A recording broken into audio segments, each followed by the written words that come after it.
Well, good afternoon. Labor Day, but we're laboring. We're going out and practicing. We've got meetings going on right now, and then we'll be out in the practice field at 2 o'clock and have a full padded 24-period long practice today, and in preparation for Weber State. Obviously, everybody saw two things. One, I think the Missouri Valley Conference is a wide open race this year.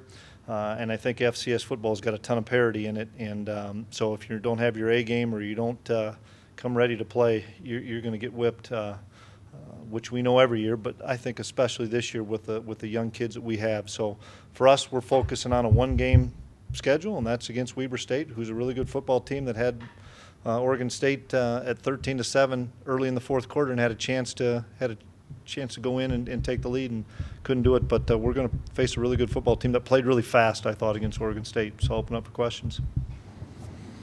Coach, how's Carson feeling, and what do you think for your quarterback status for Saturday? We'll find out more probably on Tuesday. I just talked to him in there. We're going to let him probably throw a little bit of 7-on-7 today, but we're not going to put him in any team situations. But I know he had Saturday and Sunday off, so we got to see how he responded from a couple of days off after a long week of treatment. Did he throw it all or practice it all last week? Not one drop. Ed was in street clothes all week. Zach Johnson, I know it's not in the depth chart. Is he out this week? Yeah, he's out this week. He broke his foot. He'll be out probably 4 weeks. How do you do that? Running at practice. Just running? Yep, stress fracture, I think they think before, and it just kind of broke, and they pinned it last week, and wasn't as bad as Jack Planker's, so we think he'll be back quicker. And CJ? Practice last week, Thursday and Friday, in a limited fashion. We'll increase his reps this week, and my thought is he will play, but we'll progress as the week goes in how much he can do the one-on-ones. He just did some team stuff. How much he can do the one-on-ones in the live situation, which I believe he will. But let me see how he does these first few days. I know every game's important, especially, these non-conference games are just as important as anything. But is there any thought of holding guys that next week? I know you always talk about what's best for the player, but Yeah. Is there what's best for the longevity of the season? Oh, absolutely. Everyone's a case-by-case basis. In CJ's situation, I know he meets with Doc Pyatt middle of the week. And if Doc Pyatt says he's not playing to me, then I'm not going to trump Doc. He won't play. But our feeling is he would be cleared to play. And if he's cleared to play, then we would play him. Same thing on Carson. I think CJ's is a little different than Carson's because I think CJ's fully healed from his knee meniscus, where Carson will find out.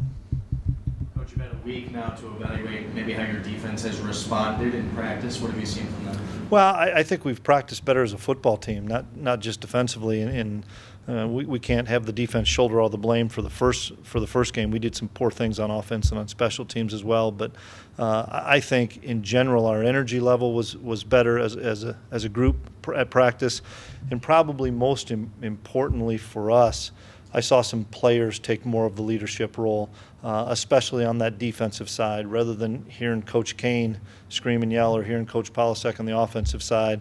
Our guys took a little bit more ownership this past week. Now, I cautioned them on Friday that that was an open week. You got to come with that same energy and same leadership ability come this week, and it starts today.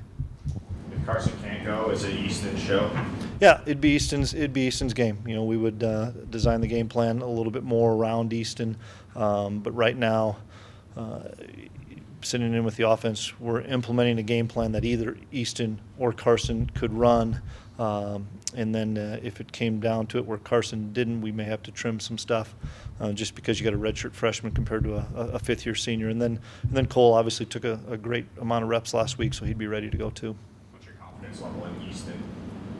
High, really high. I mean, it'd be his time to get an opportunity to play, and I think he would respond really well. I've got great confidence in Easton's ability.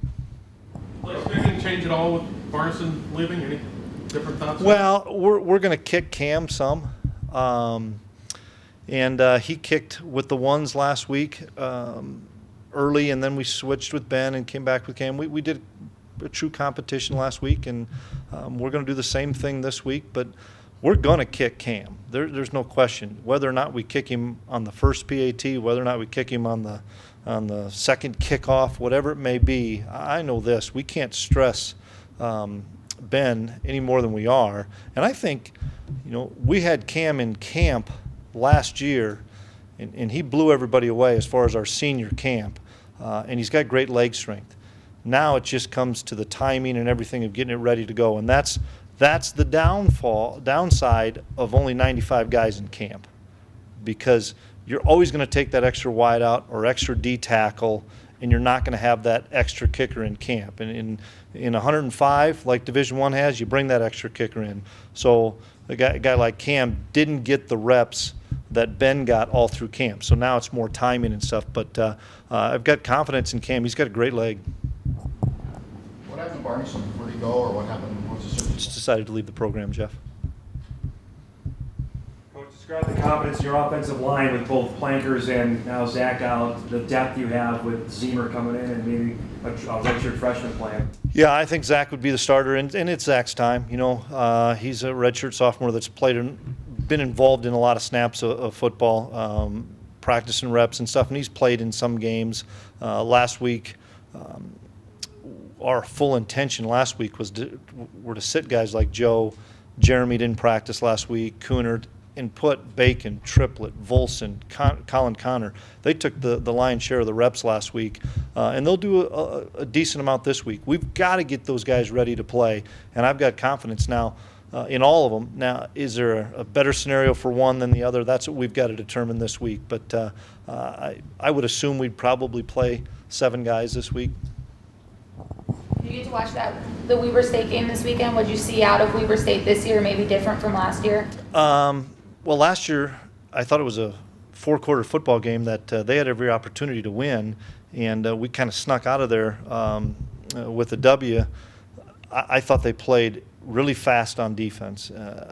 Head coach is in charge of the defense from what we understand now. Coach Hill, he does a phenomenal job. I think they've got a free safety that's as good as there is in the country. Number 7, you guys would probably know his name, number 7. I think he's as good as there is in the country as a free safety. And they were extremely fast, extremely athletic, and they went toe-to-toe with Oregon State. Offensively, they struggled a little bit, but I give a lot of credit to Oregon State. They've got athletic guys that really made it hard on their quarterback, who's a dual threat guy. But I was really impressed. Even with all that being said, there was 13-7 in the start of the 4th quarter, and then they threw a pick, and then they got down 2 scores. But I was really impressed with how well they played. But I was impressed with them last year too, guys. When we walked off that field, I don't think anybody in this room thought they would start off whatever they were, 0-6, 0-7, and then I don't know what they ended up doing. But, boy, that was a pretty good football team. Now, we all know they're going to come in here ready to play the Bison. Did you get what you hoped for out of the bye week? We did, Dom. We tried to play the third DN more, the third D tackle more. The 3rd and 4th wide receivers, as well as the offensive line. We tried to play Jalen Allison, Dakota. We tried to hopefully help our depth, because that's where I don't want us to wear down as this season goes. And I could see that coming by just playing MJ 92 snaps and playing DeLuca 92 snaps.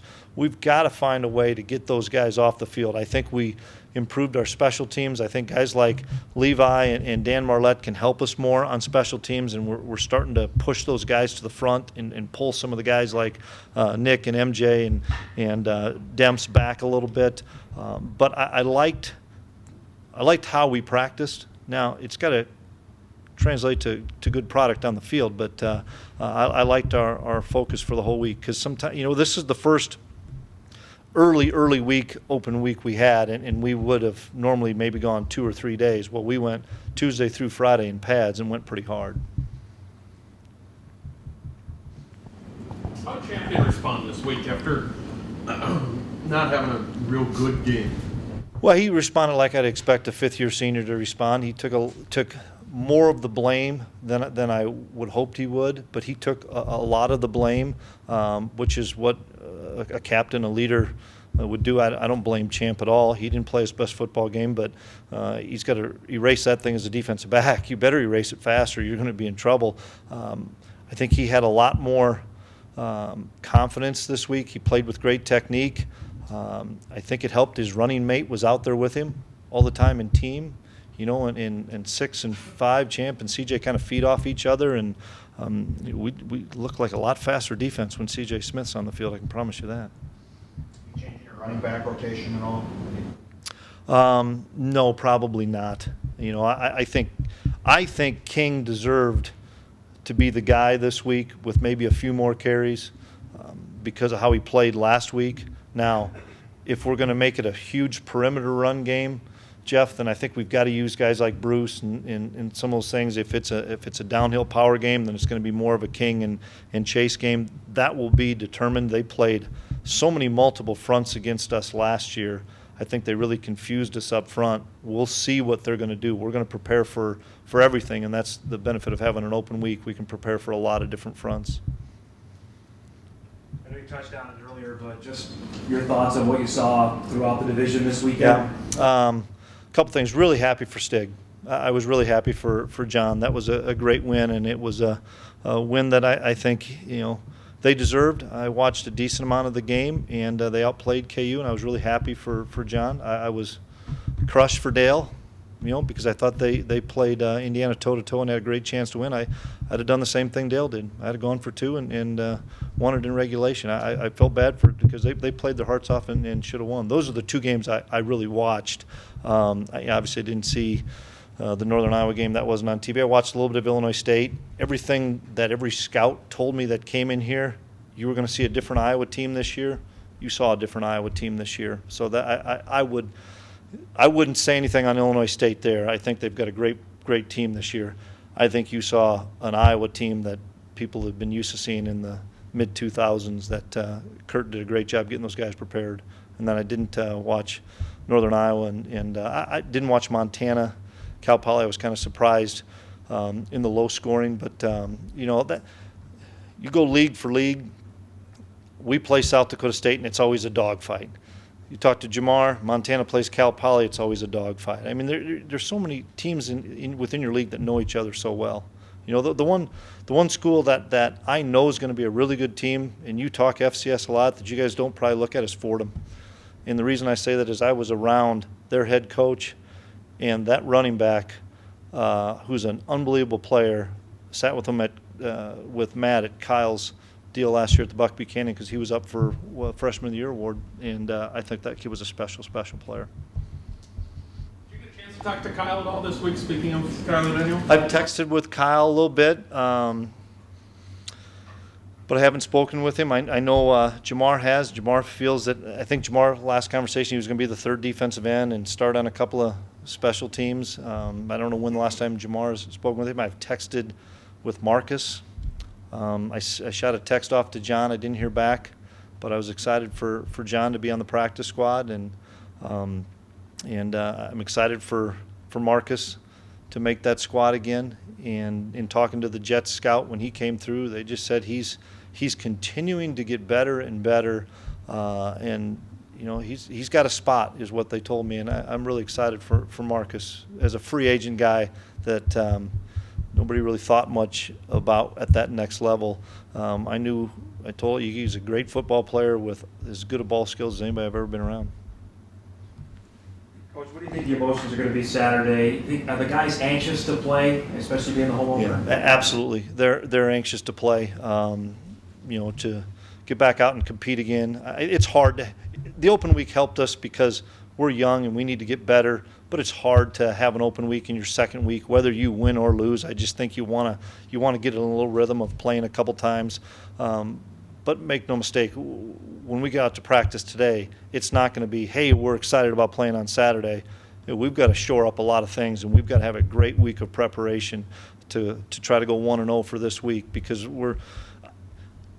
it'll be a 4-quarter game. It'll be a 4-quarter game. I think that's the nature of it, and FCS is really pretty even this year. A lot of the schools. I was surprised that UND beat Wyoming, but in the same respect, I've seen the last 2 recruiting classes that Coach Schweiger's had, and I think they're pretty doggone good.